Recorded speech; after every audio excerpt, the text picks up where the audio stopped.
जैसे यमुना जी को पार किया, यमुना के इस पार आए तो रमण रेती में देखा श्री श्याम सुंदर के कोमल कोमल चरण चिन्ह।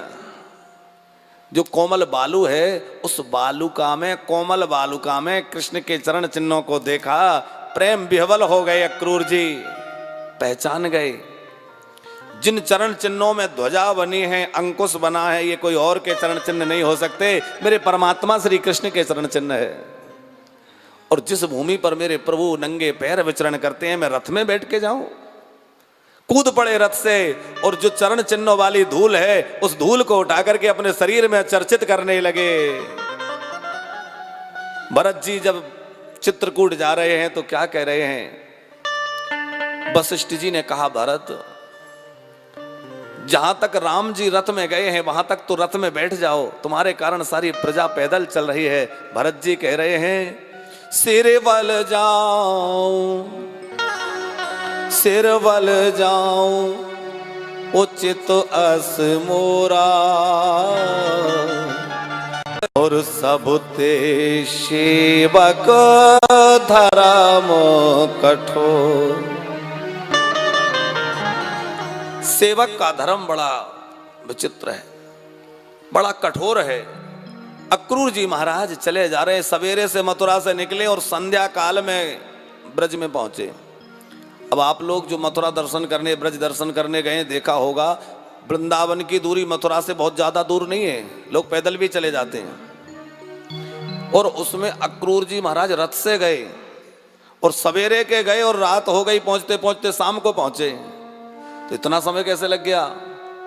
बस वो प्रेम में ऐसे डूबे रहे कि उनको पता ही नहीं चला कि मुझे क्या करना है। प्रेम में रोते रहे, कभी चलने लगते हैं, कभी बैठ जाते हैं, कभी रोने लग जाते हैं। संध्या की बेला में पहुंचे, कृष्ण बलराम गोचारण करके लौटे हैं। श्याम सुंदर ने जैसे ही अपने चाचा अक्रूर को आते देखा, दौड़ पड़े। अक्रूर जी तो सोचते थे कन्हैया मुझे देखकर कहीं छुप ना जाए, क्योंकि मैं तो पापात्मा कंस का भृत्य हूं, दुष्ट कंस का सेवक हूं, मुझसे नाराज ना हो जाए। लेकिन कृष्ण की प्रीति बड़ी विचित्र है भैया। अक्रूर जी को आते देखा, अक्रूर जी प्रणाम करना चाहते थे, अक्रूर जी प्रणाम करते उसके पहले कन्हैया ने जाकर के अपना सिर अक्रूर के चरणों में रख दिया। आप तो मेरे चाचा जी हैं। और चाचा कहकर पुकारा तो अक्रूर के नेत्रों से निर्झर अश्रु प्रवाहित होने लगे। वाह मेरे प्रभु, धन्य हैं आप, आपकी करुणा का कोई पारावार नहीं है। मेरे जैसे अपराधी को आप कितना सम्मान दे रहे हैं, मुझे चाचा कह रहे हैं, मेरे चरणों में प्रणाम कर रहे हैं। मैं तो मनुष्य कहलाने के भी योग्य नहीं हूं।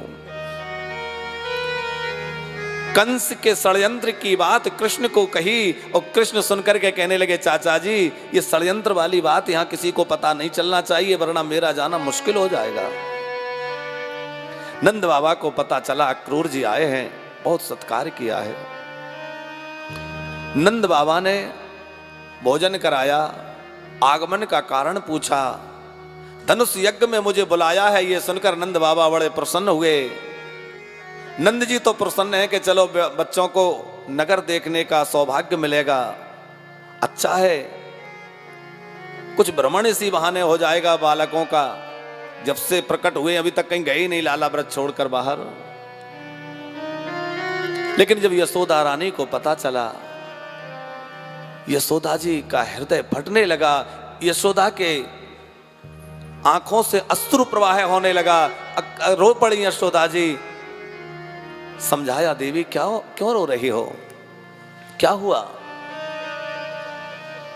जब अक्रूर जी अतिथि भवन में सोने के लिए चले गए सैन्य कक्ष में, तब अक्रूर जी महाराज के आगमन की बात से जो व्यथित हैं, यशोदा कहती हैं नंद जी से, नंदराय जी मैं अपने लालन को कहीं नहीं जाने दूंगी।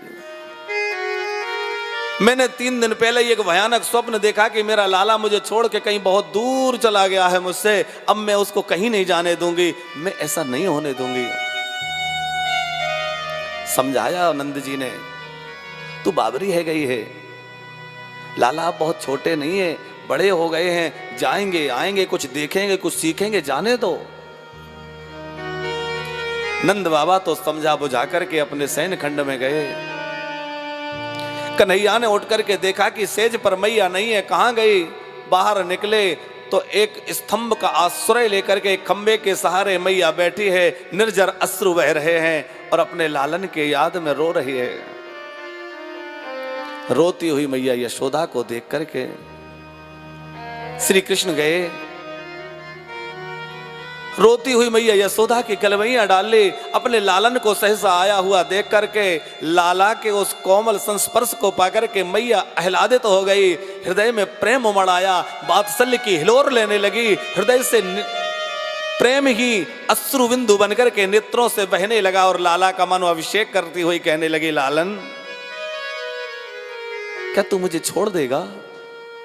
तू चला जाएगा मेरे लाला? कृष्ण कहने लगे, मैया मुझे जाने दो, देखो मैं लौट कर आऊंगा। और जैसे ही कृष्ण ने कहा मैं लौट कर आऊंगा तो बाबरी यशोदा पूछना भूल गई कि कब लौट कर आएगा। मेरा लाला झूठ नहीं बोलता, कह रहा है तो वो अवश्य आएगा। लालन से लाड़ लड़ाते रात कब बीत गई पता ना चला। ब्रजमंडल में गोपिकाओं को जब पता चला कि हमारे श्याम सुंदर हमें छोड़ करके जाने वाले हैं, कोई मथुरा से लेने के लिए आया है, हजारों हजार वह गोपियां नंद जी के आंगन में इकट्ठा हो गई। नंद जी के आंगन में एकत्रित होकर के और आपस में बातचीत करती हैं। एक कहती है, ये विधाता भी बड़ा क्रूर है। इस विधाता के हृदय में लगता है दया नाम की चीज नहीं है। पहले तो जीवों को मिला देता है, परस्पर प्रेम उत्पन्न करा देता है, और जब किसी दो में किन्हीं दो में प्रेम हो जाता है तो उनका विछोह करा देता है। जैसे नदी में बहते हुए दो तिनके कभी मिल जाते हैं कभी बिछुड़ जाते हैं, संसार भी बिल्कुल इस ब्रह्मा ने वैसे ही बनाया है। एक बोली, बिल्कुल बच्चों के जैसा स्वभाव है इस ब्रह्मा का। बच्चे खेल खेल में घरौंदे बनाते हैं, ये मेरा घर है, ये तेरा घर है, कितने घरौंदे बना लेते हैं, और जब खेल पूरा हो जाता है तो अपने से तोड़ करके चले जाते हैं हंसते हुए। पहले तो ये सारी दुनिया को बनाता है, लोगों में प्रेम कराता है, और जब प्रेम पुष्ट हो जाता है तो वियोग करा देता है। एक बोली, ब्रह्मा को गालियां देने से कुछ नहीं होगा। अक्रूर को देखो, इसका नाम तो अक्रूर है, लेकिन ये कितना बड़ा क्रूर है कि हमारे प्राणधन जीवन सर्वस्व श्री कृष्ण बलराम को लेने आ गया, हमसे विछोह करा रहा है। सबसे बड़ा क्रूर व्यक्ति कौन है? किसी को मार डालने वाला क्रूर माना जाता है, जो हत्या कर दे वो क्रूर है। लेकिन उससे भी बड़ा क्रूर वो है कि किसी की हत्या तो ना करे, उसकी आंख निकाल ले, जीवित किसी की आंख निकाल ले, वो बहुत बड़ा क्रूर है। और इस ब्रज मंडल की दो आंखें हैं, एक कृष्ण और इस बलराम। यदि कृष्ण बलराम को ले गए तो मानो वृंदावन की आंखें निकाल के ले गया, तो इससे बड़ा क्रूर कोई नहीं हो सकता। क्रूर त्वम अक्रूरस्य, अरे अक्रूर, तू अक्रूर नहीं, तू तो क्रूर है। एक कहने लगी, अरे विधाता आज ऐसी रात्रि कर दे कि सवेरा ना हो, क्योंकि सवेरा हो जाएगा तो हमारे प्रभु हमारे प्राणधन हमें छोड़ के चले जाएंगे। गोपियां कह रही हैं, विधिना ऐसी रे न कर, भोर कब हो नहीं हो, विधिना ऐसी रे न कर, भोर कब हो नहीं हो। सजन सने ही जाएंगे, मेरे नैन मरेंगे रोए, विधि ना ऐसी रे न कर, भोर कब हो नहीं हो।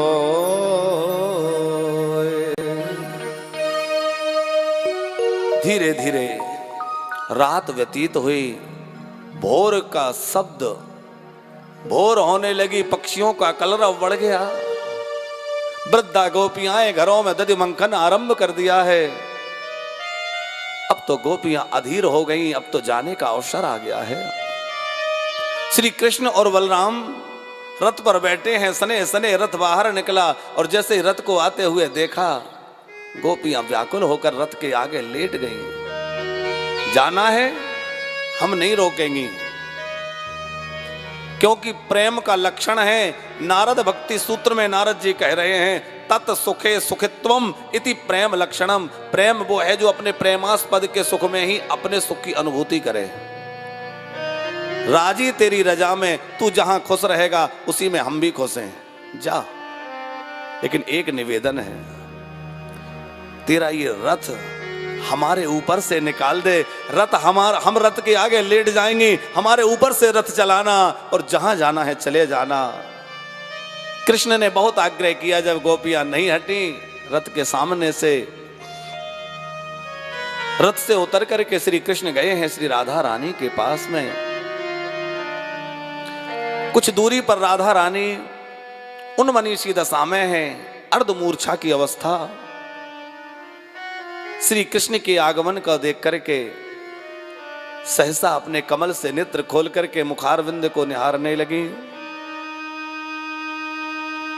कृष्ण कहने लगे, राधे तुम तो जानती हो कि पृथ्वी पर असुर बहुत बढ़ गए हैं। मेरे अवतार का मुख्य प्रयोजन प्रेम लीला है, लेकिन अब पराक्रम लीला भी करनी पड़ेगी, क्योंकि इन असुरों का विनाश भी तो करना है। राधे मुझे जाने दो, मुझे जाने दो राधे। श्री राधा रानी कुछ भी बोल नहीं पा रहे हैं। मना करूं तो कैसे कर दूं, और यदि जाने का भी कहूं तो कैसे कह सकते हो। अपनी बांसुरी निकालकर श्याम सुंदर ने राधा जी के करकंज में पधराई है और कहा, राधे जब मेरी याद बहुत सताए तो इस बांसुरी को बजाना, मुझे अपने पास में पाओगी। हृदय से लगा लिया राधा रानी ने। राधे कुछ मांगना चाहता हूं। साहस बटोर कर राधा रानी कहने लगी, श्याम सुंदर क्या चाहते हो, कहो। प्राणों के अतिरिक्त आपको देने के लिए मेरे पास कुछ भी नहीं है, आप कहो तो ये प्राण आपके चरणों में न्यौछावर कर दूं। श्री कृष्ण कहने लगे, राधे रानी तुम्हारे प्राण नहीं, मुझे तुमसे एक वचन चाहिए। तुम वचन दो कि मेरे जाने के बाद आंसू नहीं बहाओगे। और ये बात सुनकर के राधा जी मानो सब कुछ चला गया। सोचती थी जाने के बाद इन आंसुओं के सहारे बीता हुआ बचा हुआ जीवन बिता लूंगी, लेकिन ये भी तुमने ले लिया। कोई बात नहीं, तू खुश रहे, इसी में हमारी भलाई है, हम इसी में खुश हैं, जा। राधा जी का इशारा देख करके गोपियों ने मार्ग छोड़ दिया और गोपियों ने मार्ग छोड़ा। श्याम सुंदर रथ पर बैठे और सने सने रथ मथुरा की ओर बढ़ने लगा। अभी रथ कुछ दूर पहुंचा है, देखा श्री कृष्ण ने के भागती हुई मैया यशोदा आ रही है और अपनी मैया को दौड़ते देख करके कृष्ण रथ से कूद पड़े। मैया क्या हो गया, क्यों भाग रही है, क्यों पागल बनी जा रही है। लालन बेटा ये तेरे लिए माखन रोटी लाई हूं। यशोदा के एक हाथ में माखन रोटी है और यशोदा जी के दूसरे हाथ में आरती का थाल है। काजल लगाया, पुनः अपने लालन की आरती उतारी। बेटा मथुरा में तुझे किसी की नजर न लग जाए। बारंबार मुख चुंबन करके हृदय से लगाती हुई यशोदा ने अपने हाथ में जो माखन रोटी है कृष्ण के हाथों में देती हुई कहा, कन्हैया 100 बार निहोरा करने पर तू कभी भोजन करता था, पता नहीं वो मथुरा की नागरियां तेरे लिए इतना प्रेम से भोजन कराएंगी कि नहीं, तुझे कोई इतना निहोरा करेगा कि नहीं। भूख लगे तो ये माखन रोटी खा लेना। श्री कृष्ण ने उन माखन रोटियों को हृदय से लगा लिया, सिर से लगा लिया। मां तेरा दिया हुआ ये दिव्य प्रसाद ये मेरे लिए अनुपम भेंट है, क्योंकि मां के हाथ का भोजन सबको नहीं मिलता। ब्राह्मण के हाथ से तिलक, मां के हाथ का भोजन और पुत्र के हाथ का पिंड, ये सौभाग्यशालियों को मिलता है। तिलकम विप्रहस्तेन मातृहस्तेन भोजनम पिंडम पुत्रहस्तेन ना भवन्ति पुनः पुनः। श्री कृष्ण हृदय से लगा करके उस माखन रोटी को चले हैं। चलते हुए कन्हैया को पुनः मैया ने रोका, लालन सुनो तो। कन्हैया हृदय से लग गए, मैया क्या बात है? लालन तेरी मैया कुछ मांगना चाहती है, देगा? श्री कृष्ण कहने लगे, मैया जो मांगेगी दूंगा, तीनों लोगों की संपत्ति तेरे चरणों में निछावर कर दूं, तब भी तेरे प्रेम से उरण नहीं हो सकता। मैया क्या चाहती है, मांगना। यशोदा हृदय से लगाकर अपने लालन का मुख चुम्बन करती हुई कहती है, लालन तीनों लोगों की संपत्ति लेकर मैं क्या करूंगी? मेरी संपत्ति तो तू है, मेरा सर्वस्व तो तू है। लालन एक वचन मांगना चाहती हूं। क्या चाहती हो मैया? बोले, लालन एक वचन दे कि एक दिन तेरी इस बाबरी मैया ने तुझे उखल से बांध दिया था, तू भूल जाना कि तेरी इस बाबरी मैया ने एक दिन तुझे उखल से बांध दिया था। ये बात सुनकर के श्री कृष्ण भी अपने अश्रुओं को रोक ना पाए, कृष्ण की आंखों से भी जलधार बह उठी और कहने लगे, मैया सब कुछ भूल सकता हूं पर तेरे इस बंधन को नहीं भूल सकता। मुझे बांधने वाला कहीं कोई हुआ नहीं, मुझे आज तक कोई बांध नहीं सका। यदि मुझे आज किसी ने बांधा है तो तेरे प्रेम ने मुझे बांधा है मैया, बाकी मुझे कोई बांध नहीं पाया है। कैसे भूल सकता हूं? रथ में बैठे सने सने रथ आगे बढ़ा, व्याकुल होकर गोपियां पीछे भागती हैं, मूर्छित होकर गिर जाती हैं, चेत आने पर भागने लग जाते हैं और रथ चला जा रहा है मथुरा की ओर। छोड़ चले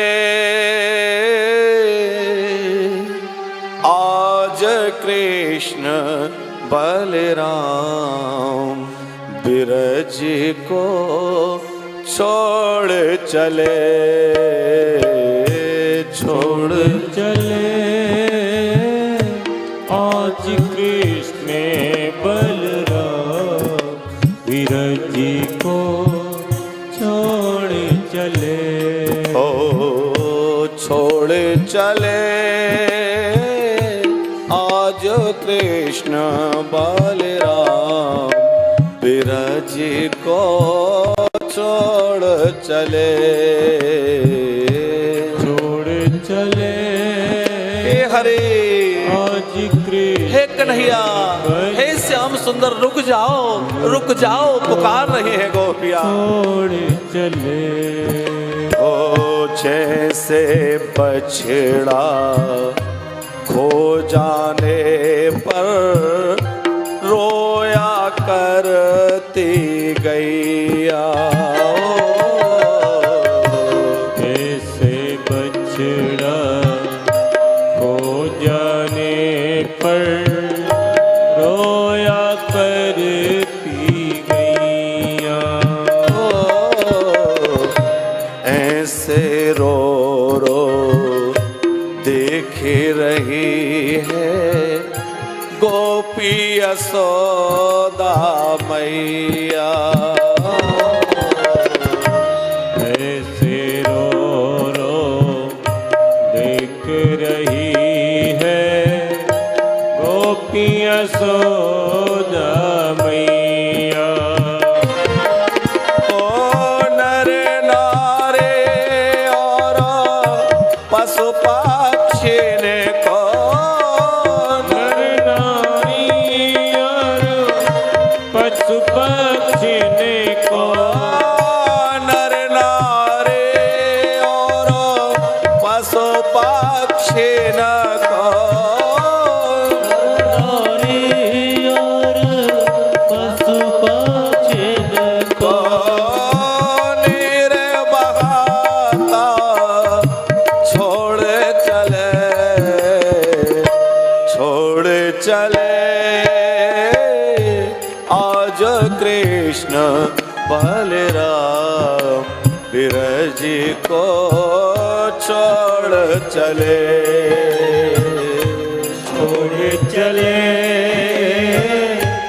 आज कृष्ण बलराम विरजी को छोड़ चले।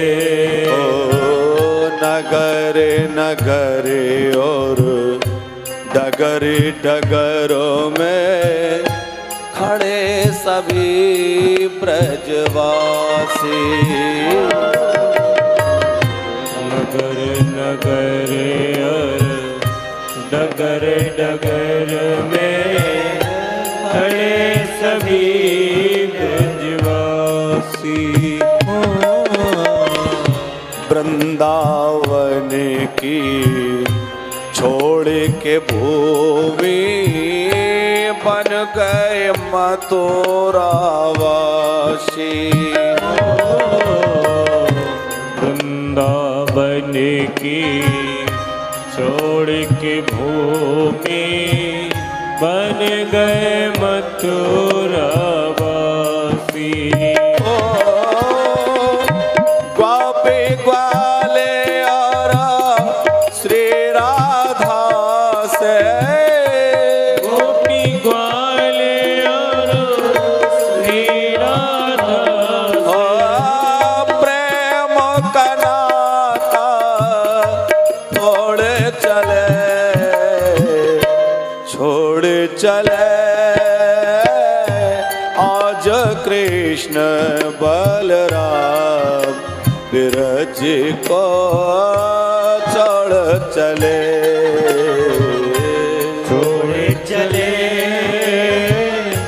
आज कृष्ण बलराम विरजी को छोड़ चले। बिरजी को छोड़ चले बिरजी को छोड़ चले बिरजी को छोड़ चले बिरजी को छोड़ चले। अब तो रथ बहुत दूर निकल गया, रथ की ध्वजा देखना भी बंद हो गया। रथ से उड़ती हुई धूल को देख करके गोपियां भाग रही हैं। और अब जब रथ से उड़ती हुई धूल भी शांत हो गई तो गोपियां अधीर हो गईं। अक्रूर जी के मन में बड़ा खेद है, मैंने इन प्रेमियों से इनके प्रेमास्पद को विछोह करा के अच्छा नहीं किया। यमुना में स्नान करते हुए श्री कृष्ण ने अक्रूर जी स्नान के लिए गए, यमुना के कुंड में अपना स्वरूप दिखलाया है कि मैं कौन हूं। अक्रूर जी ने जैसे यमुना जी में गोता लगाया तो देखा कि अंदर रथ के अंदर जो है शेष सलिया पर श्री कृष्ण पौड़े हुए हैं, शेष परंग पर। ऊपर आए तो देखा रथ पर बैठे हैं, नीचे देखा तो जल में बैठे हैं। अक्रूर जी समझ गए कि ये ऐसा नहीं कि एक समय में एक स्थान पर ही रह सकते हों, ये अनेक रूप धारण कर सकते हैं। आज मैं एक रूप को मथुरा ले जा रहा हूं, लेकिन दूसरे रूप से ये सदा सर्वदा के लिए ब्रज में ही विराजे हैं।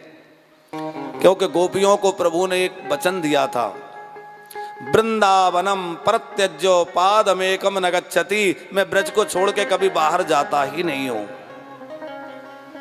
बस फर्क इतना है, आज तक के कृष्ण नंद भवन में रहते थे, यशोदा के घर में रहते थे। आज के बाद के कृष्ण प्रत्येक गोपी के घर में, प्रत्येक गोपी के मन में, प्रत्येक गोपी के नैनों में समाये रहेंगे। सब गोपियों के नैनों में, हृदय में समाये रहेंगे। मथुरा के बगीचे में ले जाकर कृष्ण बलराम को ठहराया है अक्रूर जी ने, और जाकर कंस को समाचार दिया, मैं लेकर आ गया।